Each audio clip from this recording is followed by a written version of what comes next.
وفرحوا بالحياة الدنيا وما الحياة الدنيا في الآخرة إلا متاع। তারা পৃথিবীর জীবনের আনন্দে মেতে আছে, অথচ পৃথিবীর জীবনের আনন্দের চাইতে আখিরাত উত্তম। আখিরাতের তুলনায় এই পৃথিবীর গান বাজনা, এই পৃথিবীর দালান কোঠা, না না না, বড় লোক হওয়া গুনাহ না। কিন্তু আপনি মনে করেন না যে আমি বলছি যে ফকির হয়ে থাকেন, না, ইনকাম করেন, হালাল কোটি টাকা কামান, কি আসে যায়, হালাল ভাবে কামান, আল্লাহ রাস্তায় খরচ করেন, মদ খাইন না, গাঁজা খাইন না, মাছ খান, গুস্ত খান। এই দেশে হরিণ খাওয়া নিষেধ, পৃথিবীর অনেক দেশে হরিণের গোস্ত খাওয়া বৈধতা আছে, ওদের দেশে পালে হরিণ, যেরকম আমরা হাঁস মুরগি পালি, ওই দেশে যে হরিণের গোস্ত খান, সমস্যা কোথায়? কথা বোঝেন নাই? ছাগলের মতো তো হরিণ বোঝেন না, হরিণ ছাগলের মতো। হ্যাঁ, খান, টাকা আছে, খান, বিদেশ যান, ঘুরেন, হরিণের গোস্ত খান, বিয়ে একটা দুটা তিনটা চারটা করেন, প্রেম করিয়েন না, জানা করিয়েন না, পতিতালয় যায়েন না, প্রতিবেশীর ইজ্জত নষ্ট করিয়েন না, পয়সাওয়ালা হন। কিন্তু শুনেন, ওয়াফারিহু বিল হায়াতিদ দুনিয়া ওয়া মাল হায়াতুদ দুনিয়া ফিল আখিরাতি ইল্লা মাতা। যারা পৃথিবীর জীবনের আনন্দে মেতে আছে, আল্লাহ বলছে আখিরাতের তুলনায় পৃথিবীর দালান কোঠা, নারী, গাড়ি, বাড়ি, সম্পদ, সন্তান, ইভেন ক্ষমতা, সবকিছু কতই না নগণ্য। দিনী ভাইরা, আর কত ব্যাখিয়ালিতে গত 100 বছর থেকে ওয়াজ চলে, গত 500 বছর থেকে লেকচার চলে। আপনার বয়স 40 বছর, গত বুঝ হয়েছে থেকে ওয়াজ শোনেন, আগামী 20 বছর বেঁচে থাকলে আগামী 20 বছরও শুনবেন। কিন্তু কেন এই ওয়াজ আপনার কাজে আসে না? কেন আপনি উদাসীনতায় বেখিয়ালিপনায় পড়ে আছেন আমি জানি না। আফাসিবতুম আন্নামা খলাকনাকুম আবাথা, আপনারা কি মনে করেন আল্লাহ আপনাদের সবাইকে সৃষ্টি করেছে অনর্থকভাবে? ওয়া আন্নাকুম ইলাইনা লা তুরজাউন, আল্লাহর কাছে কি আল্লাহ আপনাদের ফিরাই নেবে না? দিনী ভাইরা, ইকতারাবা লিন্নাস, মানুষের হিসেব নিকেশের সময় আসন্ন। ওহুম ফি গফলাতিন মুরিদুন, অথচ মানুষ উদাসীনতায় মগ্ন। ইয়া আইয়ুহান নাস, হে দিনাজপুরবাসী, রব পৃথিবীতে যত মানুষ আছে সবাইকে বলছে, ইন্না ওয়া'দাল্লাহি হক, নিশ্চয় আল্লাহর ওয়াদা সত্য। ফালা তাগুররান্নাকুমুল হায়াতুদ দুনিয়া ওয়া লা ইয়াগুররান্নাকুম বিল্লাহিল গরুর, নিশ্চয় আল্লাহর ওয়াদা সত্য, অতএব দুনিয়ার জীবন যাতে তোমাদের কিছুতেই প্রতারিত না করতে পারে। আর এই পৃথিবীর সবচেয়ে বড় প্রতারক হচ্ছে শয়তান। ইন্না শাইতানা লাকুম আদু, নিশ্চয় শয়তান তোমাদের শত্রু। আচ্ছা, আল্লাহ মাফ করুক, ইন্ডিয়া তো একটা হিন্দু রাষ্ট্র না, ইসরায়েল একটা ইহুদি রাষ্ট্র, আমেরিকা এগুলো খ্রিস্টান রাষ্ট্র মনে হয়, চীন, তারপর হচ্ছে মিয়ানমার, এগুলো হচ্ছে বৌদ্ধ রাষ্ট্র। কি রাষ্ট্র? বৌদ্ধ রাষ্ট্র। ধরে নেন ইন্ডিয়াতে কালকে ইন্ডিয়ার সরকার বা বৌদ্ধ চায়নার সরকার কালকে বলল প্রতি মাসে একবার স্কুলে এসে ন্যাংটা হতে হবে ছেলে মেয়ে একসাথে। কথা তো আগে শুনবেন। ধরেন বলল, মুসলমানরা মেনে নেবে কেন? আর ন্যাংটা হলে প্রবলেম কোথাও? তো জানা করতেছে না, সতর ঢাকতেছে না। কি ঢাকতেছে না? সতর ঢাকতেছে না। সতর ঢাকা ফরজ। সতর ঢাকা কি? যদি ন্যাংটা হয় তাহলে কি হবে? গুনাহ হবে, রাইট? তো মিউজিক কি? নেকি না গুনাহ? ছেলে মেয়ে একসাথে থাকা নেকি না গুনাহ? ধরুন আমাদের সরকার বললো যে আজকে যাও গান বাজনা বাজাও, এদেশের চেয়ারম্যান, এমপি, মন্ত্রী, মেম্বার সব তো মুসলমান, মসজিদের ইমাম মুসলমান, মসজিদের মুয়াজ্জিন মুসলমান, সরকার নিজে মুসলমান, নিজে তাহাজ্জুদের সালাত পড়ে, আলহামদুলিল্লাহ কবুল করুক এবং আল্লাহ আরো ইসলাম মানার তৌফিক দান করুন, দোয়া করি। আল্লাহ অন্য বিচার থেকে আশ্রয় দিন, ভালো বুঝ দান করুন, নিজের যে দোষ ত্রুটি আছে সেগুলোকে সংশোধন করা তৌফিক দিক পৃথিবীতে, এবং আমাদের বাংলাদেশ আরো সুন্দর হোক। দেখেন ভাই, আমি রাজনীতি করি না, রাজনীতি দেশে চোর পাল্টানোর কাজ, বুঝছেন? আপনি আওয়ামী লীগ করলে বিএনপি পছন্দ করেন না, তো আমি বিএনপি পছন্দ করি না, আওয়ামী লীগও পছন্দ করি না। আমি মনে করি চোর পাল্টানোর কাজ আমি নেই, বুঝছেন না? বুঝেন নাই? আপনার এলাকা এখন যে চেয়ারম্যান আছে ওনাকে ধরেন বাদ দিলাম, কাকে নিয়ে আসবেন? এর থেকে ভালো লোকটাকে নামটা লিখে দেন না, দেখি বাপরে বাপ, এত চোর বলদানের কাজ করেন কেন আপনারা? শুধু শুধু ঝগড়া করেন না নিজেরা চোর বলদানোর কাজে, বরঞ্চ যিনি উপস্থিত আছে ওনার সাথে সুন্দর ব্যবহার করে, মার্জিত ভাষায় কথা বলে, তাকে তার যথাযথ সম্মান দিয়ে যতটুকু ভালো কাজ আদায় করে নেওয়া যায় করেন। বুঝাতে পেরেছি আপনাকে? তো মিউজিক তো হারাম। এই যে দেশে আজকে রাষ্ট্রীয়ভাবে সবাই মিউজিক দিয়ে মুসলমানদের ছেলে মেয়েকে সম্মান করলো, আর মুসলমানদের ছেলে মেয়েকে মিউজিক বাদ্যযন্ত্র একাকার করে ছেলে মেয়েকে দিয়ে সম্মান করাইলো, ওই কোনো মা বাপ তো বললো না নাউযুবিল্লাহ। যখন বলছি চায়নার সরকার যদি বলে যে ন্যাংটা হয়ে আসতে হবে 1 মাসে একবার, বলে যে নাউযুবিল্লাহ, তো বাংলাদেশের সরকার মিউজিক হারাম না?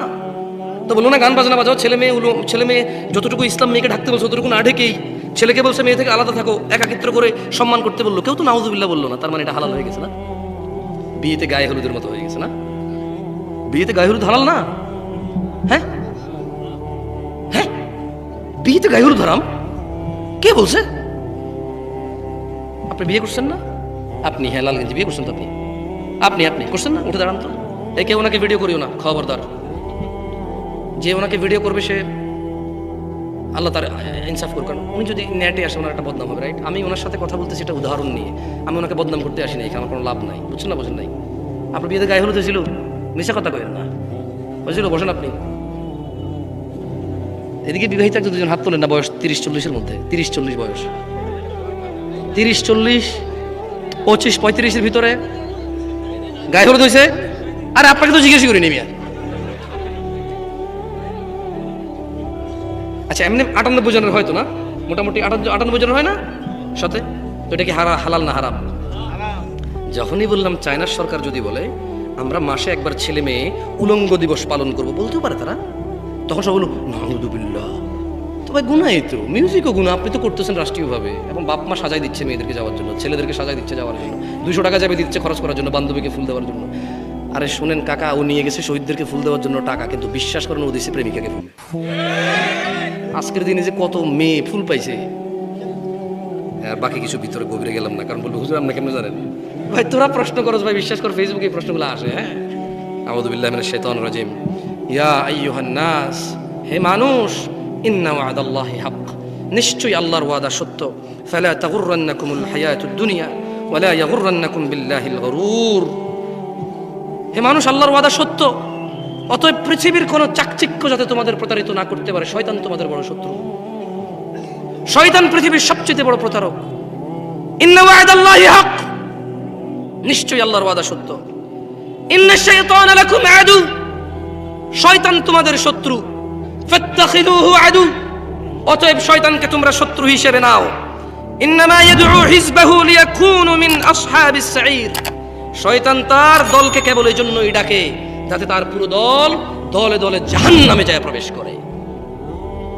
করো গায়ে হলুদ করো, যাও মৃতদেরকে গান বাজনা বাজিয়ে আরো সম্মান করো, নিজেরা গান বাজনায় মেতে থাকো। তাদের মৃত্যু, তাদের কুরবানিকে আনন্দ উল্লাসে বিলীন করে দাও, বিলীন করে দাও এদেশের সকল শহীদদের মৃত্যুকে আনন্দ উল্লাসে। তারা মারা গেছে, তাদের হত্যা করা হয়েছিল, তাদের এই প্রতিদানে তোমরা নাচো গাও। মরে গেছে কিছু মানুষ তোমাদের জন্য, জীবন দিয়েছে কিছু মানুষ তোমাদের জন্য, নির্যাতিত নিপীড়িত হয়েছে কিছু মানুষ তোমাদের জন্য। সুখ তো তোমরাই করবা, আর এমন একদিন কি তোমরা বাছাই করে নিয়েছো গান বাজনা আনন্দে মেতে ওঠার, যেদিন তারা মরেছিল। লজ্জা পাও, লজ্জা পাও। কেমন বিবেক বুদ্ধি তোমার? মাস্টার ডিগ্রি পাস তুমি, পিএইচডি করেছো তুমি সোশ্যালিজমে, সামাজিকতায়।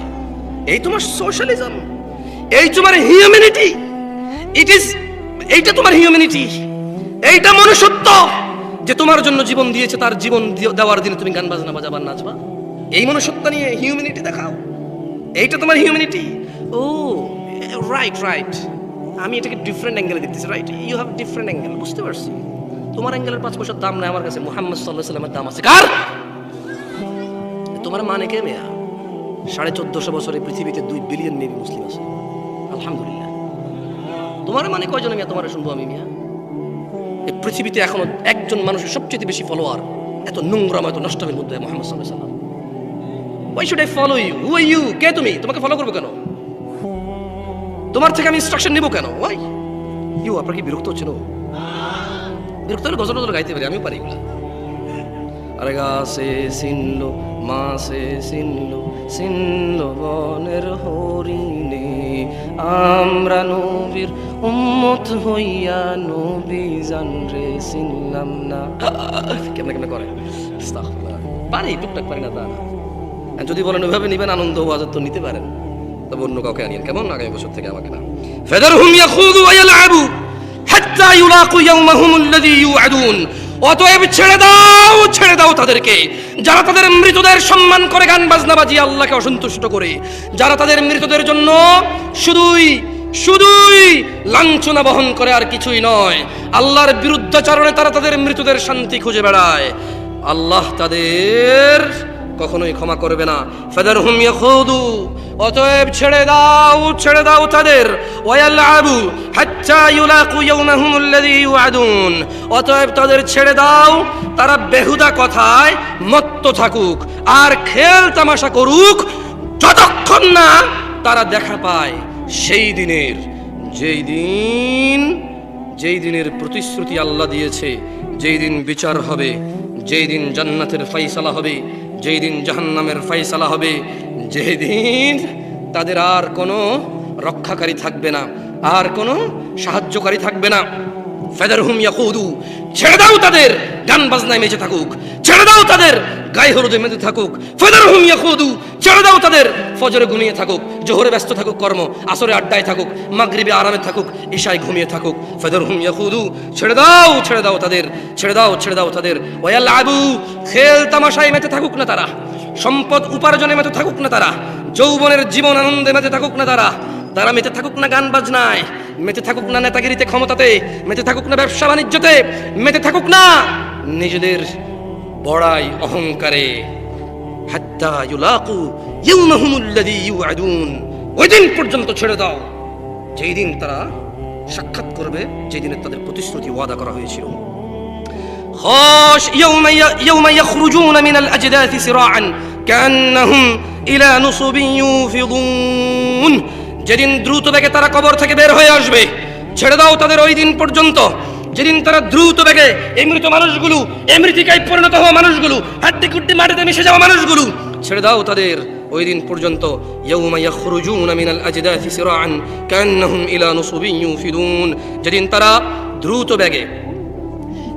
দ্রুত বেগে বের হবে কবর থেকে, ছেড়ে দিন তাদেরকে সেই দিন পর্যন্ত যেন তারা কোনো লক্ষ্যের দিকে ছুটবে অবনত চোখে। ওই দিন পর্যন্ত ছেড়ে দিন, মেতে থাকুক না গান বাজনায়, তারা কবর থেকে উঠে দৌড়াদৌড়ি করবে, ছুটে বেড়াবে কোথায়, যেন কোনো এক লক্ষ্যে তারা যাচ্ছে, আজকে এটাই তাদের লক্ষ্য, দৌড়ে যাবে ওই দিকে তারা। খাশিয়াতান আবসারুহুম তারহাকুহুম যিল্লাহ, খাশিয়াতান আবসারুহুম তারহাকুহুম যিল্লাহ, যালিকাল ইয়াউমুল্লাযী কানু ইউআদুন, লাঞ্ছনা, অপমান, বেইজ্জতি তাদেরকে আচ্ছন্ন করবে, লাঞ্ছনা, অপমান তাদেরকে ঘিরে রাখবে, এটাই সেদিন যার ওয়াদা তাদেরকে দেওয়া হয়েছিল। ওই যে আল্লাহ বলছে ইন্না ওয়াদাল্লাহি হক, নিশ্চয় আল্লাহর ওয়াদা সত্য। আল্লাহ বলছে ছেড়ে দাও, ফাদারহুম ইয়াখুদু, ছেড়ে দাও তাদেরকে, খেল তামাশায় মেতে থাকুক না আর কিছু কাল, ওই দিন পর্যন্ত যে দিনের প্রতিশ্রুতি তাদের দেওয়া হয়েছিল। তারা এমন কবর থেকে উঠেই ছোটাছুটি শুরু করবে একটা লক্ষ্যের দিকে, এবং তাদেরকে যে ওয়াদা করা হয়েছিল তারা সেই লাঞ্ছনার সাথে সাক্ষাৎ হবে, অপমানের সাথে সাক্ষাৎ হবে। তাদের শক্তি সেদিন কাজে আসবে না, তাদের বন্ধু বলে কেউ থাকবে না। ওয়ালা ইয়াসআলু হামিমুন হামিমা, কোন অন্তরঙ্গ বন্ধুর কোন খোঁজ খবর নেবে না। ইয়াউমাল কিয়ামাতি তারাল্লাযীনা কাযাবু আলাল্লাহি ওয়ুজুহুহুম মুসাওয়াদা আলাইসা ফি জাহান্নামা মাথওয়া লিল মুতাকাব্বিরিন, আর যারা আল্লাহর প্রতি মিথ্যারোপ করে কিয়ামতের দিন আপনি মুহাম্মদ সাল্লাল্লাহু আলাইহি ওয়াসাল্লাম তাদের চেহারাগুলোকে কালো দেখতে পাবেন। আল্লাহ বলছেন মুহাম্মদ সাল্লাল্লাহু আলাইহি ওয়াসাল্লাম যারা রবের কথাকে মিথ্যা বলে, আরে ভাই কি হয়েছে, সরকার হয়েছে, কি হয়েছে, আমাকে মিউজিক বাজাতে বলবো, আমি বাজাবো না, হারাম না ইসলামে? উনি সরকার হয়েছে আমার, উনি ট্যাক্স নেবে, ভ্যাট নেবে, আমি জন্ম নিবন্ধন করবো ওনার থেকে, উনি আমাকে নিরাপত্তা দেবে, আমি একটা উনি ল তৈরি করবে, একটা উনি অনুশাসন তৈরি করবে, সেটাকে আমি ফলো করবো, পৃথিবী বিপর্যয় হবে না এতে, শৃঙ্খলা বজায় থাকবে এতে, মানবে, কেউ যদি অন্যায় করে, যদি যে কেউকে শাস্তি দিতে যায় বিশৃঙ্খলা হবে না। উনি সরকার হয়েছে, উনি একটা সিস্টেম করবে, নিয়ম করবে, সেই সিস্টেম অপরাধীকে ধরে নিয়ে যাবে, শাস্তি দিবে। সবাই শাস্তি দেবে না, সবাই ক্ষমতা রাখবে না শাস্তি দেওয়ার, একজনে রাখবে, একজনকে অথরিটি দেওয়া হবে, একজনকে পাওয়ার দেওয়া হবে যে আমি যদি ভুল করি আপনি বিচার করিয়েন আমার, আমি যদি ভালো করি আপনি আমাকে শাস্তি দিন, কি আপনাকে সম্মান করেন, মনে রাখিয়েন, আমাকে উদাহরণ হিসেবে ব্যবহার করবেন। সরকার সাথে কি হয়েছে? আল্লাহ গানকে হারাম করছে, উনি বলবে আমি বাজাবো নাকি, পাগল নাকি আমি? হ্যাঁ, এত বড় পাগল হয়ে গেছেন, ছি, লজ্জা করে নাই যে 12-15 বছরের ছেলেগুলো আজকে সবাই ফুল নিয়ে ঘোরাঘুরি করছে। আল্লাহে আমি বিরুদ্ধে বলছি না শহীদ দিবসের, আমার দরকার নাই এগুলো, আমি কেন বিরুদ্ধে বলবো? শহীদ দিবসের জন্য যদি প্রতিদিন মনে করা হয় আমি আরো খুশি, যারা আমাদের জন্য জীবন দিয়েছে তাদের যদি প্রতিদিন স্মরণ করা হয় আলহামদুলিল্লাহ আরো খুশি। এতে করে আমাদের অ্যাটলিস্ট কৃতজ্ঞতা প্রকাশ পাবে, রাইট? আমরা একটা কৃতজ্ঞ জাতি হিসেবে এই পৃথিবীতে আলোকিত হতে পারবো যে আমরা কৃতজ্ঞ জাতি, প্রতিদিন আমাদের জন্য যারা জীবন দিয়েছে। আমাদের পরবর্তী যারা আমরা আছি, আমরাও জীবন দিতে রাজি থাকবো। কেন? আমরা বলবো আমরা এমন এক সমাজে থাকি যেই সমাজে আমি যদি সমাজের জন্য কিছু করি আমাকে মনে রাখবে, দোয়া করবে আমার জন্য, রাইট অর রং? তো উনি সরকার হয়েছে, কি হয়েছে দেখেন, উনি সরকার হোক যাই হোক, আল্লাহর বিরুদ্ধে কথা বললে আমি ওনার কথা মানি না। উনি আমার ধরে নিয়ে যাবে, পিড়াইতে পারবে, আমি ভয় বলবো যে সরি আমার ভুল হয়েছে। তো এবার কি করতে পারবো? মানুষ, আমি ভয় পাইছি, 2 বাড়ি দিলে হয়তো ভয় পাবো না। আপনারা তো মহাপুরুষ, বীর পুরুষ ভাই, আমি এত বীর পুরুষ না, আমি ভয় পাই, সত্যি আমি ভয় পাই না, আর অনেক কিছু বলতাম আজকে। আল্লাহর কসম, যদি আমার হৃদয়ে টুকটাক কিছু ভয় না থাকতো হয়তো অনেক কিছু বলতাম। যাক আলহামদুলিল্লাহ, কিছু কথা না বলে বাকি কিছু কথা বলা যাচ্ছে, এটা আল্লাহর প্রশংসা। তবে মনে রাখবেন গায়ে হলুদ সরকারের দেশে বাধ্য করে নাই, করছে? সরকার কি বলছে ফজরে আসা যাবে না মসজিদে? সরকার কি বলছে মদ খাও? সরকার কি বলছে পতিতালয় যাও? সরকার বলছে প্রতি জুমায় যায় ক্লিন শেভ করো? এগুলো তো সরকারের দোষ না, এগুলো কেন করেন? মানে যেটুকু ওরা করতেছে বা ওরা করে, যে কোনো বিদেশি হোক বা একটা রাষ্ট্র পরিচালনায়, ওটুকু দোষ খুঁজে বেড়ান। বাকি আরো হাজার কিছু আছে যেটা আপনার হাতে, আপনি তো ওটা করেন না। ওটা করেন, আজকে এখান থেকে উঠে গিয়ে তুই নামাজ পড়বেন না, সরি ফজর নামাজ পড়বেন না, সরকার নিষেধ করছে, ঠিক না? খুব খারাপ সরকার, ফজর পড়তে নিষেধ করছে না? তো এইসব অবাঞ্চকর কথা বাদ দেন। যেদিন আপনার সরকার দেখবে আপনি নামাজি, যেদিন আপনার সরকার দেখবে, আচ্ছা আপনার সরকার দেখতে হবে কেন? যেদিন আপনি 5 ওয়াক্ত নামাজি হবেন, যেদিন আপনি জাকাত দিবেন, যেদিন আপনি দুস্থ গরিব অসহায়দেরকে সাহায্য করবেন, যেদিন আপনি ন্যায়ের পথে থাকবেন, যেদিন আপনি অন্যায়ের বিরুদ্ধে লড়বেন, সেদিন সরকার আপনার মধ্যে থেকে একজন হবে এরকম। হ্যাঁ, আপনি এরকম থেকে তো ওরকম পাবেন না। জয়সে করতে আসে, জয়সে কো। আপনার সরকার কেমন বলেন? আমার মতো। আপনার সরকার কেমন? কার মতো? এদেশের মানুষ তো এখানেই বড় হয়েছে, এখানেই জন্ম, তার বাপ দাদা চলতো, আমার যেরকম এখানে জন্ম, বাপ দাদা চলতো। So they are one of us. এখানকার চেয়ারম্যান, মেম্বার, এমপি, মন্ত্রী, one of us. আমি কে? এটা আমি, আমার চিত্র, আমার প্রতিচ্ছবি। এই দেশে একটা রাস্তার কাজ করে 300 টাকা দামের লেবার কন্ট্রাক্টরকে না দেখলে এটা বাড়ি দেয় না। আপনি জানেন কত চোর এরা? এরপরে খালি বড় চোর। এখান থেকে শুরু করেন না ভালো করা। যাদেরকে পারবেন না ছেড়ে দেন না, তাদেরকে আল্লাহর হাতে, তারপর ক্ষমতা নাই। আপনি তো পারেন ঠিক হতে। ইয়াউমাল কিয়ামাতি তারাল্লাযীনা কাযাবু আলা আল্লাহি ওয়ুজুহুহুম মুসাওয়াদা। আর যারা আল্লাহর প্রতি মিথ্যারোপ করে কিয়ামতের দিন আপনি দেখবেন তাদের চেহারাগুলো কালো দেখতে পাবেন। আলাইসা ফি জাহান্নাম মাসওয়া লিল মুতাকাব্বিরিন। অহংকারীদের বাসস্থান জাহান্নামীদের মধ্যে নয় কি? এটা আল্লাহ প্রশ্ন করেছেন। দিনী ভাইরা, আজকে বক্তব্যের বিষয় ভাবছিলাম যে একটু জানা ব্যভিচার নিয়ে কথা বলবো, কারণ আপনাদের এখানে আসছি আমার গ্রাম ছেড়ে। আমার গ্রামে থাকলে আমার গ্রামও দেখতাম বেহায়াপনা, এখানে আসছি এখানেও দেখতে পাইছি ডিফারেন্ট কোথাও না। টেকনাফ থেকে তেতুলিয়া, রূপসা থেকে পাথুরিয়া, পৃথিবীর উত্তর মেরু থেকে দক্ষিণ মেরু, পূর্ব মেরু থেকে পশ্চিম মেরু, সব জায়গায় কম বেশি আমরা সিমিলার অপরাধে যুক্ত আছি। আমরা যে লোকটা সবচাইতে ভালো, অন্য লোকের চাইতে 2% সর্বোচ্চ ভালো। আমাদের মধ্যে যে লোকটা সবচাইতে খারাপ, আমার চাইতে মাত্র 2% বেশি খারাপ, আমিও কম না তার চাইতে খারাপ, আমিও কম না তার চাইতে খারাপ। তার ভিতরেও কম ভালো গুণ নেই, আমার ভিতরে যেমন ভালো গুণ আছে। সো আমরা নিজেদেরকে সলভ করতে হবে, শুরু করতে হবে সলিউশন নিজে থেকে। কেমন?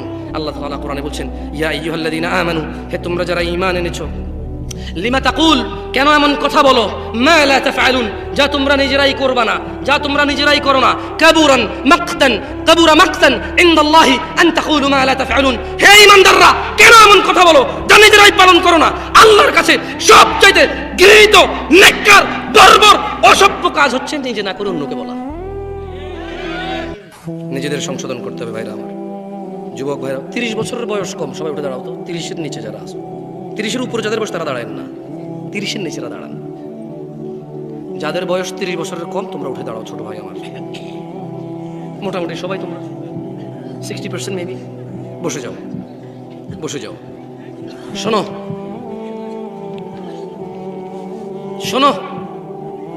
তোমরা আমার ছোট ভাই। আমি চাই আজকের এই মাহফিল তোমাদের জন্য সৌভাগ্য বয়ে নিয়ে আসুক। আমি চাই না তোমাদের আড্ডা, প্রেমিকাদের সাথে সাক্ষাৎ, মোবাইলে ব্যস্ত হওয়া থেকে বিরত থেকে তোমরা এখানে আসছো, আমি চাই না এটা বিফল হয়ে যাক। আমি চাই তোমাদের এই সাক্ষাৎ আমার সাথে কল্যাণ বয়ে নিয়ে আসুক তোমাদেরও আমার। মনোযোগ দিয়ে শোনো ভাইরা আমার, জেনা ব্যভিচারে লিপ্ত হয়েও না। ব্যভিচার একটি মারাত্মক অপরাধ। হত্যার পর ইসলামে ব্যভিচারের অবস্থান। কেন? জেনা ব্যভিচারে মানুষের বংশমর্যাদা ঠিক থাকে না, বংশ বিস্তার থাকে না, কে কার সন্তান এটা ঠিক থাকে না, মানুষের বংশ পরম্পরা এগিয়ে নিয়ে যায় না। শোনো আমার ভাই, আল্লাহ তাআলা কোরআনুল কারীমে বলছে, মনোযোগ দিয়ে শোনো, ওয়াল্লাযীনা লা ইয়াদউনা মা'আল্লাহি ইলাহান আখার। আর যারা আল্লাহ তাআলার পাশাপাশি অন্য কাউকে ইবাদত করে না, ওয়ালা ইয়াকতুলুনা আন-নাফসা আল্লাতী হারামাল্লাহ ইল্লা বিল হক, এবং যারা হত্যা করে না শরীয়ত সম্মত কারণ ছাড়া। এটা কি তুমি বুঝছো? ভুল বুঝিও না এই আয়াতকে। মানে আল্লাহ বলছে যে যারা আল্লাহ তাআলার সাথে অন্য কাউকে শরীক করে না, কি করে না, এবং যথাযথ কারণ ছাড়া অন্য কাউকে হত্যা করে না। এখন তাহলে যথাযথ কারণ থাকলে কি তুমি খুন করতে পারবা? না। ওই যে একটু আগে বলছি সরকার কেন লাগবে? সরকার লাগবে যদি কেউ অপরাধ করে, বাহিনী থাকবে, নিয়ম থাকবে, সিস্টেম থাকবে, ওই সিস্টেম তাকে গ্র্যাব করবে, যে কেউ শাস্তি দেওয়ার অধিকার রাখবে না, তাহলে বিশৃঙ্খলা জমিনে সৃষ্টি হবে। বুঝছো না? বুঝো নাই? গভর্নমেন্টের কাজ হচ্ছে যে অন্যায় করেছে তাকে গ্র্যাব করা, ধরে নিয়ে আসা, তাকে যথাযথ শাস্তির সম্মুখীন করা, যাতে অন্য মানুষের জন্য উদাহরণ হয়, অন্য মানুষ যাতে এই কাজে আগ্রহী না হয়। বুঝতে পারছি? সো এটাই আল্লাহ বলছে যে একজন লোককে যথাযথ কারণ ছাড়া যাতে মৃত্যুদণ্ড না দেওয়া হয়। আর যারা আল্লাহর সাথে কাউকে শরীক করে না, কেমন? ওয়ালা ইয়াজনুন, আর যারা জেনা করে না, কি করে না? জেনা করে না। দেখছো, শিরিক, হত্যা, জেনা। বুঝতে পারছো? শিরিক মানে আল্লাহর সাথে আরেকজন আল্লাহ বানাই দেওয়া, কাউকে খুন করা, একটা মানুষকে পৃথিবী থেকে বিদায় করে দেওয়া অন্যায়ভাবে। আর জেনা একই আয়াতে আসছে। কেমন? দেখো মনোযোগ দিয়ে শোনো। আব্দুল্লাহ ইবনে মাসউদ রাদিয়াল্লাহু আনহু কে? আমি 10 মিনিট সময় নেব তোমাদের উপর, বিদায় নিয়ে নেব ইনশাআল্লাহ। সবাই আসো। সারা রাত কথা বললে কোনো লাভ নাই, ওয়াল্লাহি কোনো লাভ নাই, ওয়াল্লাহি কোনো লাভ নাই। গত 40 বছর তো এখানে মুরব্বী আছে যাদের বয়স 60 বছর, তারা শুনছে মাহফিল। আমি যদি আজকে জিজ্ঞেস করি 2টা হাদিস বলেন, একটা পারবে না। আমি সারা রাত বলে করবো কি? ইচ্ছেতে ভালো মনোযোগ দিয়ে 10 মিনিট শোনো, বিদায় করো, খাওয়া দাওয়া করে চলে যাই। তোমরাও চলে যাও, ঘুমায় যাও, ফজর পড়ো। 3টা পর্যন্ত মোবাইল চালালে 2 ঘন্টা অপেক্ষা করে ফজর পড়ে ঘুমায় যাও, তোমাদের ইচ্ছা। আব্দুল্লাহ ইবনে মাসউদ রাদিয়াল্লাহু আনহু থেকে বর্ণিত। কার থেকে? তিনি বলেন আল্লাহ নবী সাল্লাল্লাহু আলাইহি ওয়াসাল্লাম বলেছেন, জৈনিক ব্যক্তি আল্লাহর নবী সাল্লাল্লাহু আলাইহি ওয়াসাল্লামকে জিজ্ঞেস করলো, হে আল্লাহর রাসূল, কোন পাপটি আল্লাহ তাআলার কাছে মহাপাপ? কি জিজ্ঞেস করছে? কোন সাহাবী জিজ্ঞেস করছে? কে? হ্যাঁ, মনোযোগ দিয়ে শুনবেন, আমি জিজ্ঞেস করবো। কেমন? আমরা একজনের সাথে কথা বলবো, এতে করে আমাদের মুখস্থ হওয়ার সম্ভাবনা থেকে যাবে। কি হওয়ার সম্ভাবনা থেকে যাবে? মুখস্থ হওয়ার। তাহলে আব্দুল্লাহ ইবনে মাসউদ রাদিয়াল্লাহু আনহু হচ্ছে একজন সাহাবী, যারা ছেলের নাম টিঙ্কু, জিঙ্কু, রনি, টনি, টনিক রাখিয়েন না। যে আব্দুল্লাহ ইবনে মাসউদ একজন সাহাবীর নাম পাইছেন না? তাহলে আব্দুল্লাহ একজনের নাম, মাসউদ আরেকটা নাম। আব্দুল্লাহ ইবনে মাসউদ মানে বাপ বেটা দুজনের নাম। বুঝে আসছে না? আসে নাই? আবার একজনের নাম বাপ বেটারা একসাথে রেখে দিয়েন না। মাসউদ রাখতে পারবেন বা আব্দুল্লাহ রাখতে পারবেন। কেমন? দেখছেন, হাদিস পড়লে নাম পাওয়া যায়। হাদিস পড়লে কি পাওয়া যায়? সুন্দর সুন্দর নাম পাওয়া যায়। তো তিনি বললেন, একটা লোক আল্লাহর নবীর কাছে এসে বলল, হে আল্লাহর রাসূল, আল্লাহর কাছে এই পৃথিবীতে যত পাপ মানুষ করে, কোনটা সবচেয়ে বড় পাপ? তখন রাসূল সাল্লাল্লাহু আলাইহি সাল্লাম বলেন, আল্লাহ তাআলার সাথে কাউকে শরীক করা। সবচেয়ে বড় পাপ কোনটা? সবচেয়ে বড় পাপ কোনটা? অথচ আল্লাহই তোমাকে সৃষ্টি করেছে, তুমি আল্লাহর সাথে কাউকে শরীক করছো। এরপর তিনি বলছেন, অতঃপর কি? ওই লোকটা বললো যে, হে আল্লাহর রাসূল, শিরকের পরে বড় পাপটা কি? তখন আল্লাহ নবী সাল্লাল্লাহু আলাইহি সাল্লাম বলল যে, নিজের সন্তানকে পেটে হত্যা করা, এই ভয়ে যে সে তোমার রিজিক খাবে। এরপরের বড় পাপটা কি? সন্তানকে হত্যা করা, এই ভয়ে যে সে তোমার রিজিকে ভাগ নেবে। বুঝে আসছে না? আসে নাই? ভবিষ্যতে সে তোমার সঙ্গে খাওয়া দাওয়া করবে, কিভাবে পালবা, কি খাওয়াবা, এইরকম ভয়ে পেটে আসার পর বাচ্চাটাকে হত্যা করা হচ্ছে পৃথিবীর দ্বিতীয় বড় পাপ। মানে আল্লাহর সাথে শরীক করার সঙ্গে ওই লোক জৈনিক ব্যক্তি বলল যে, আল্লাহ রাসূল, আল্লাহর সাথে শরীক করা বড় পাপ। এরপরে কি বড় পাপ? বললো যে বাচ্চাকে হত্যা করা, যে ভবিষ্যতে তোমার সঙ্গে খাবে। তখন লোকটি বলল, হে আল্লাহর রাসূল, এরপরে বড় পাপ কি? বললো যে তোমার প্রতিবেশীর সাথে জিনা করা। আপনি বুঝছেন, শিরকের মতো বড় পাপের পাশাপাশি এই জিনার পাপ আসছে, প্রতিবেশীর সাথে জিনা। বলেন তো সবচেয়ে বড় পাপ কি? দ্বিতীয়, কেন হত্যা করে? তৃতীয় অপরাধ কি? কার সাথে? কার সাথে? আল্লাহ তাআলা কোরআনুল কারীমে ব্যভিচারের কঠিন নিন্দা করেছেন। তিনি বলেছেন, ওয়ালা তাকরাবুজ জিনা ইন্নাহু কানা ফাহিশাতান ওয়া সাআ সাবিলা। হে ঈমান, তোমরা যারা নিয়ে এসেছো, তোমরা জিনা ব্যভিচার নিকটবর্তী হয়ো না। এটা করিও না তো অনেক দূরে, আগে তো আসবা তারপরে করবা, তুমি আসিও না এর কাছে। তার মানে জিনা করতে নিষেধ করা হয়নি, আসলে যারা কাছে যেতে নিষেধ করছে, করা তো অনেক দূরে। বুঝছেন নি? এরপর তিনি বলেছেন, নিশ্চয়ই এটা অত্যন্ত ঘৃণিত, অশ্লীল, নিকৃষ্ট আচরণ। জিনা করা কি আচরণ? নিকৃষ্ট আচরণ। দেখেন, আজকে সমাজে বহু মামা আছে ভাগ্নির সাথে জিনা করে, জানেন? আরে ভাই, কি বুঝে শোনেন নাই কিছু? হয় না কি এরকম গ্রাম পাড়া আছে যে হয় না দুই একটা ঘটনা? চাচা ভাতিজি, এরকম গ্রাম পাওয়া যায়। মামা ভাগ্নি, কি যে বলেন, শ্বশুর আর ছেলের বউ পর্যন্ত শোনা যায়। একটা জিনিস খেয়াল করেন, আল্লাহ তাআলা কোরআন কারীমে বলছে, কি আপনারা বিরক্ত হচ্ছেন না কেন? আমার মনে হয় ঠিক কেন এরকম চিল্লাচিল্লি করলে আপনার ভালো লাগতো না, এরকম দরকার নাই, এরকম মুখস্থ করেন কেমন? আল্লাহ কোরআনে বলেছে ওয়ালা তানকিহু মা নাকাহা আবাউকুম মিনান নিসাই ইল্লা মা ক্বাদ সালাফ ইন্নাহু কানা ফাহিশাতাও ওয়া মাকতাছে। অমুক ব্যক্তির নিকট যাও এবং তার গর্দান থেকে মাথা আলাদা করে দাও, সে তার মায়ের স্ত্রীকে বিবাহ করেছে এবং তার সমস্ত সম্পদ নিয়ে নাও। বুঝেননি তা? বারা রাদিয়াল্লাহু আনহু থেকে বর্ণিত, তিনি বলেন একদা বারা রাদিয়াল্লাহু ওনার চাচার সাথে সাক্ষাৎ পায় এবং ওনার হাতে একটা তলোয়ারের ঝান্ডা ছিল কেমন। তো তিনি ওনার চাচাকে বলল যে, যুদ্ধের ঝান্ডা ছিল, তিনি চাচাকে বলল যে চাচা আপনি কোথায় যাচ্ছেন? তো চাচা জবাবে বলল বাআসানি রাসূলুল্লাহ সাল্লাল্লাহু আলাইহি ওয়াসাল্লাম। চাচা বলল আমাকে আল্লাহর নবী এক ব্যক্তির নিকট পাঠিয়েছেন। কেন? ইলা রাজুলিন নাকাহা ইমরাআতা আবিহ ফাআমারানি আন আদরিবা উকুবাহ ওয়া আখাযাহু মালাহ। বলল যে আমাকে আল্লাহর নবী পাঠাইছে এক ব্যক্তির কাছে যে তার বাপের স্ত্রীকে কি করেছে? বিবাহ করেছে। আল্লাহ নবী বলেছে তার মাথাটাকে গর্দান থেকে একদম আলাদা করে দিবা আর তার যত সমস্ত আছে তার সব কি করবা? জব্দ করে রাষ্ট্রীয় সম্পদে যোগ করে দাও। সে তার মায়ের, সে তার সৎ মাকে বিয়ে করেছে। একটা জিনিস চিন্তা করেন তো, বিয়ে হালাল কিনা? সৎ মাকে বিয়ে করা হারাম, জেনা না, বিয়ে করেছে। আল্লাহ নবী বলেছেন গর্দান ফেলে দাও, সম্পদ নিয়ে নাও। এই সমাজে বহু ছেলে বয়সে বড় বাবা দ্বিতীয় বিয়ে করেছে সৎ মাদের সাথে, আজে বাজে সম্পর্ক রাখার কামনা রাখে, বাসনা রাখে। ইন্না লিল্লাহি ওয়া ইন্না ইলাইহি রাজিউন। তাইলে যারা মাহরাম, মানে যাদেরকে বিবাহ করা হারাম, বিবাহ করলে আল্লাহ নবী বলছে গর্দান উড়াই দাও, তার সম্পদ নিয়ে নাও তার। তাইলে বিবাহ তো হালাল জিনিস, কিন্তু এদেরকে বিবাহ করলে বলছে গর্দান উড়াই দাও, সম্পদ নিয়ে নাও। তাহলে এই যে আমরা সমাজে মামা ভাগ্নি ভাতিজি চাচা ইত্যাদি ইত্যাদি, ইন্না লিল্লাহি ওয়া ইন্না ইলাইহি রাজিউন, জানা, এটা তো আরো কত বড় জঘন্য পাপ। তাহলে চিন্তা করে দেখেন। আল্লাহ তাআলা আমাদেরকে বোঝার তৌফিক দান করুন। আমি আজকে এখান থেকে বিদায় নেব একটা হাদিস পড়ে। দেখেন আপনাদের কোনো কাজে আসে কিনা এই হাদিসটা। আমি চেষ্টা করবো আপনাদের মুখস্থ করে দিতে, যদি আপনারা মুখস্থ করতে চান। মুখস্থ করতে রাজি আছেন? তাহলে সবাই মক্তবের মতো, মক্তবে যেভাবে পড়েছেন আমার সাথে সেভাবে পড়বেন, এরপর আমি বিদায় নেব। কেমন? বলেন আন আবি হুরায়রা রাদিয়াল্লাহু ক্বাল, আবু হুরায়রা রাদিয়াল্লাহু আনহু থেকে বর্ণিত, তিনি বলেন আল্লাহর নবী সাল্লাল্লাহু আলাইহি সাল্লাম বলেছেন। বলেন, সবাই বলেন। সাহাবীর নাম কি? কে বলেছে? রাসূল সাল্লাল্লাহু আলাইহি ওয়াসাল্লাম কি বলেছে? বলেন বলেন লা ইয়াজনি জানি। জোরে বলেন, এটা মুখস্থ করেন, খুবই ইম্পর্টেন্ট। আপনি তো মনে করেন যে খালি কোরআন মাজিদ উল্টা পড়লে ইমান চলে যায়। আপনি খালি মনে করেন যে গরু গায় ইত্যাদি ইত্যাদির কাছে সিজদা দিলে ইমান চলে যায়। হ্যাঁ, ওগুলো তো ইমান যায়, কিন্তু আপনি অবাক হয়ে যাবেন এই হাদিস পড়লে যে আর কি কি কাজে ইমান চলে যায় মানুষের, আর কোন কোন কাজ করলে ইমান থাকে না। আপনি অবাক হয়ে যাবেন ছোট্ট একটা হাদিস পড়লে। বলেন লা ইয়াজনি জানি হিনা ইউজনি ওয়া হুয়া মুমিন। কোন জেনাকারী মুমিন অবস্থায় জেনা করে না।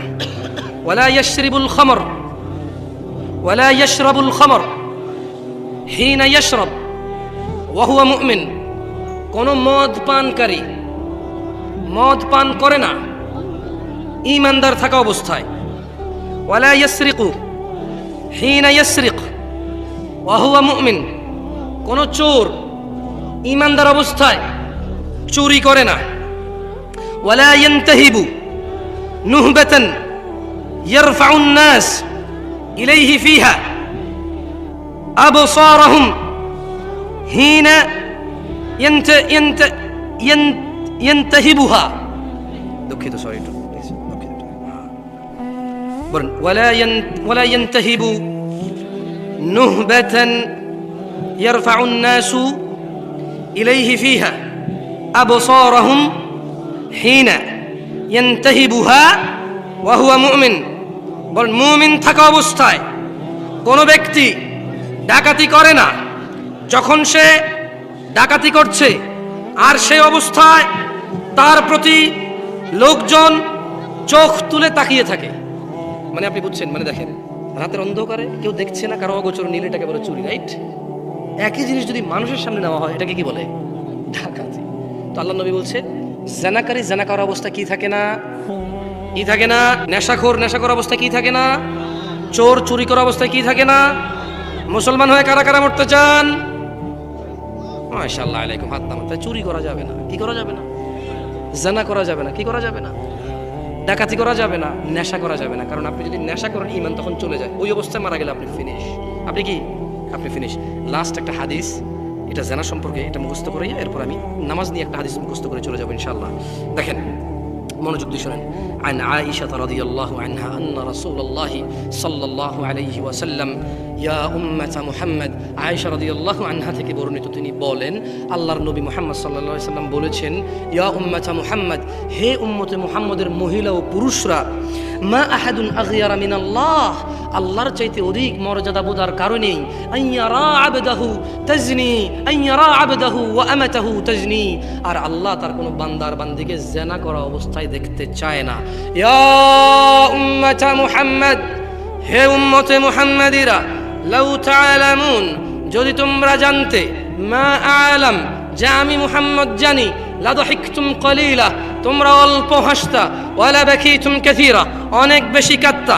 ও দিনাজপুরের বাসী, ও দিনাজপুরের ধনী ও দরিদ্ররা, ও দিনাজপুরের নারী ও পুরুষরা, ও দিনাজপুরের যুবক ও বৃদ্ধরা, যুবতী ও বৃদ্ধারা, ও দিনাজপুরের সুস্থ অসুস্থরা, তোমরা জেনে নাও। আন সাঈদ ইবনে আল মুসাইয়িব রাদিয়াল্লাহু আনহু, সাঈদ ইবনে আল মুসাইয়িব রাদিয়াল্লাহু আনহু থেকে বর্ণিত, তিনি বলেন, আন্না রাসূলুল্লাহি সাল্লাল্লাহু আলাইহি ওয়াসাল্লাম, আল্লাহর রাসূল সাল্লাল্লাহু আলাইহি ওয়াসাল্লাম বলেছেন, বাইনানা ওয়া বাইনাল মুনাফিকিন, বাইনানা ওয়া বাইনাল মুনাফিকিন, বাইনানা মানে মুসলমান, ওয়া বাইনাল মুনাফিকিন মানে মিথ্যুক মুসলমান, বাইনানা মানে আল্লাহর নবীর উম্মত, ওয়া বাইনাল মুনাফিক মানে যারা মিথ্যা দাবি করে, বাইনানা মানে আল্লাহ তাআলার উপরে যারা ঈমান এনেছে, ওয়া বাইনাল মুনাফিক যারা মিথ্যা বলে, মুখ দিয়ে বলে, অন্তর থেকে নয়।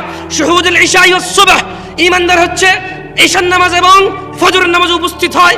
যে ফজর এবং ঈশায় উপস্থিত হয় না সে হচ্ছে মুনাফিক। কেন সে ফজর এবং ঈশায় উপস্থিত হতে পারে না? আল্লাহর নবী বলছেন, লা ইয়াস্তাতিউনাহুমা, মুনাফিক ফজরে যেতে পারে না, ঈশায় যেতে পারে না, ওর জন্য কঠিন হয়। মুসলমান হয়ে কারা কারা মৃত্যুবরণ করতে চাও? বাইনাল আবিদি ওয়া বাইনাল কুফরি তারকুস সালাহ, মুসলমান আর অমুসলমান, মুমিন আর কাফির, মুমিন আর মুশরিক, মুমিন আর মুনাফিক, তারকুস সালাহ, যে নামাজ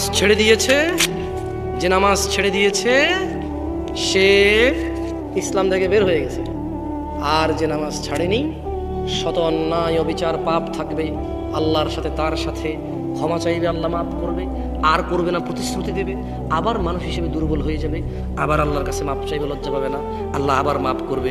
এরপর এক পর্যায়ে আল্লাহ ঘোষণা দিয়েছে, ইল্লা মান তাব, অতএব যে ব্যক্তি তার সমস্ত গুনাহ থেকে ফিরে আসে, ওয়া আমানা, আল্লাহর প্রতি ঈমান আনে, ওয়া আমিলা আমালান সালিহা, তার গুনাহ যত কিছুই হোক সে যদি ফিরে আসে, ঈমান আনে, মাপ চায়, ভালো কাজ করে, ফাউলাইকা ইউবাদদিলুল্লাহ সাইয়্যাতিহিম হাসানাত।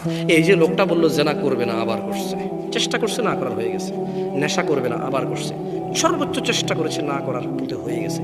এই যে লোকটা নামাজ মিস করে ফেলেছে, চেষ্টা করেছে সর্বোচ্চ পড়ার, হঠাৎ বেখেয়ালি হয়ে মিস হয়ে গেছে, আবার শুরু করেছে, একবারও আল্লাহর কাছে মাপ চাইতে লজ্জা পায়নি, একবারও ভাবিনি আমার মতো গুনাহগার কি আছে, আমার এত গুনাহ আল্লাহ কিভাবে মাফ করবে, আমার মতো গুনাহগার মানুষকে কি আল্লাহ মাফ করবে, এইরকম সে ভাবে নাই। সে বলেছে, আল্লাহ আমি তো দূরের কথাই, পুরো পৃথিবীর সব গুনাহগারকে যদি তুমি মাফ করে দাও, তোমার কি লস বলো, আমার কি উচিত তোমার কাছে লজ্জা পাওয়া?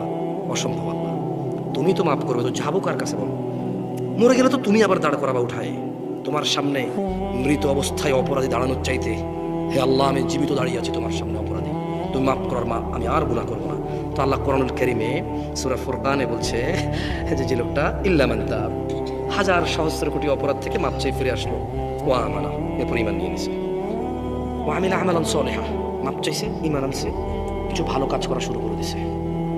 তো আল্লাহ বলছে, ফাউলাইক, তার পিছনের যে হাজার লক্ষ কোটি সহস্র গুনাহ আছে, ইউবাদদিলুল্লাহ, আল্লাহ বদল করে দেবে গুনাহগুলোকে, শুধু মাপ না, এগুলোকে আল্লাহ বদলাই দেবে, এক্সচেঞ্জ করে দেবে, কিসে? সাইয়্যাতিহিম হাসানাত, নেকিতে পরিবর্তন করে দেবে সব গুনাহকে। এখনো তোমাদের সিদ্ধান্ত নেওয়া বাকি, তোমাদের, আমি আর কিছু বলতে পারবো না। এটা কোরআনের আয়াত পড়ে শোনাইছি, যদি তুমি ঈমান আনো, মাপ চাও, ভালো কাজ করো, তোমার পিছনের গুনাহ তো মাপ হবে। মানে এই বস্তা ভরা জাল টাকা, কি ভরা জাল টাকা? শেখ হাসিনা বললো, ঠিক আছে তোমরা জাল টাকা টুকা ছাপাও না, এরপরে যদি ছাপাও মৃত্যুদণ্ড, কার কাছে কত জাল টাকা আছে নিয়ে আসো, 800 টাকা নিয়ে যাও। বুঝতে পারছি? বললো যে বস্তা ভরা জাল টাকা আর ছাপাবা না, ছাপালে মৃত্যুদণ্ড, যাবজ্জীবন কারাদণ্ড। কার কাছে কত বস্তা টাকা আছে? একজন বললো যে শেখ হাসিনা আমার কাছে 1000 কোটি টাকা আছে জাল, বললো যে নিয়ে আসো 1000 কোটি টাকা, 800 টাকা নিয়ে যাও, আর ছাপাইতে পারবো না। কি করতে পারবো না? এইরকম এর চাইতে সহস্র কোটি গুণ বেশি আল্লাহ অফার দিছে যে ফাউলাইকা ইউবাদদিলুল্লাহ। ওয়াল্লাহ এটা হাদিস না যে আপনি তর্ক করবেন, এটা কোরআনের আয়াত। আমি ভুল ব্যাখ্যা দিলে বড় আলেম থেকে শুনে নিয়েন, এবং আমি কোনো ব্যাখ্যাও দিচ্ছি না। আমি আই মানি, আমি ইউ মানি, তুমি শুধু অনুবাদ করতেছি, বুঝছেন? ব্যাখ্যা দিচ্ছি না যে ভুল করবো। অনুবাদ কি? ফাউলাইক অতঃপর তোমার সমস্ত গুনাহ, ইউবাদদিল আল্লাহ বদল করে দেবে, সাইয়্যাত গুনাহকে, ইলা হাসানাত নেকিতে। এখন আপনি কি মাপ চেয়ে আজকে থেকে ফজর পড়ে গুনাহকে নেকিতে পরিবর্তন করবেন, নাকি অপেক্ষা করবেন এক সময় আরো গুনাহ করে মাপ চাওয়ার? যদি আপনি শিওর থাকেন যে আপনি অতদিন বাঁচবেন তো করেন, আমার কি? আমি তো জানি না আপনি কবে মরবেন, আমি এটাও জানি না যে আমি কবে মরবো। আপনার যদি গ্যারান্টি থাকে বাঁচার, মাপ চেয়ে মরার, করেন। এই অফার কিয়ামত পর্যন্ত, এই অফার কতক্ষণ পর্যন্ত? তবে জেনে নাও দিনাজপুরবাসী হতভাগা তারা যারা জীবিত আছে অথচ আল্লাহর কাছে মাপ চেয়ে গুনাহকে নেকিতে পরিবর্তন না করে এমনিতেই মরে গেল হঠাৎ রাত দুপুরে, হঠাৎ মরে গেল দিন দুপুরে অথবা সকাল সন্ধ্যায়, হসপিটালে, অ্যাক্সিডেন্টে, বসে শুয়ে ঘুমে, দীর্ঘদিন অসুস্থ হয়ে হঠাৎ মারা গেল। তার গুনাহগুলো গুনাহ রয়ে গেল, এগুলো তো আর জাহান্নামে যাওয়ার কারণ হয়ে বসবে। অথচ গুনাহগুলোই নেকিতে পরিবর্তন করতে পারতো সে বেঁচে থাকা অবস্থায়। এই যে নিঃশ্বাস চলা অবস্থা যদি বলতো যে ইয়া আল্লাহ আর করবো না, তুমি সাক্ষী, আমি করলে তো তুমি দেখবাই, কোথায় করবো তোমার থেকে লুকিয়ে? তুমি দেখো আর চুরি ডাকাতি জেনা ব্যভিচার নেশা মিথ্যা কথা কিচ্ছু বলবো না। তবে তুমি আমার আগের গুনাহকে যেমনটা তুমি কোরআনে ওয়াদা করেছো যে নেকিতে পরিবর্তন করো, তুমি করো, আর তুমি দেখো আমি আর গুনাহ করবো না। আকুলু কওলি হাযা ওয়াস্তাগফিরুল্লাহ লি ওয়া লিসাইরিল মুমিনিন ফাস্তাগফিরুহু ইন্নাহু আল গফুরুর রহিম। আমি আল্লাহর কাছে আমার জন্য এবং আপনাদের সবার জন্য ক্ষমা চাই। আল্লাহ আমাদের সবার সমস্ত গুনাহকে নেকিতে পরিবর্তন করে ক্ষমা করে আনেন। আপনারা নিজেদের জন্য মাপ চান আল্লাহর কাছে, আমার জন্য মাপ চাইেন। সুবহানাকাল্লাহুম্মা ওয়া বিহামদিকা আশহাদু আল্লা ইলাহা ইল্লা আনতা আস্তাগফিরুকা ওয়া আতুবু ইলাইক। আসসালামু আলাইকুম ওয়া রাহমাতুল্লাহ।